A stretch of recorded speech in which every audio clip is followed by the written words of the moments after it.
My brothers and sisters, I come before you tonight as your president-elect to again express my deepest gratitude for your unwavering support in Saturday's election. This is a moment of hope, unity, and opportunity for our great nation.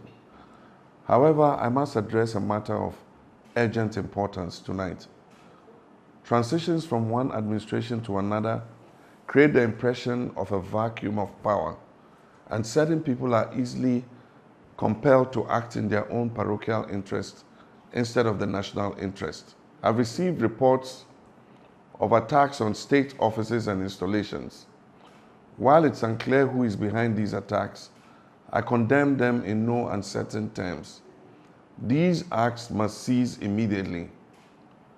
As I said during my post-declaration speech, I urge the youth not to vent their frustration in criminal enterprise. Instead, they must channel their anger and frustration into the positive enterprise of resetting and rebuilding our beloved nation. I urge all our citizens to remain calm and avoid actions that could harm our institutions and our democracy. We have fought hard for change, and now is the time to demonstrate our commitment to rebuilding the Ghana we want through unity and understanding.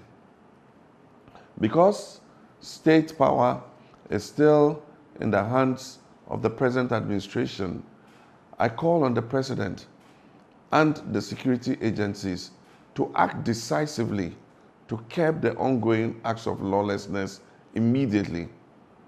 I thank you, my fellow citizens, and may God bless our homeland, Ghana. Kaman how?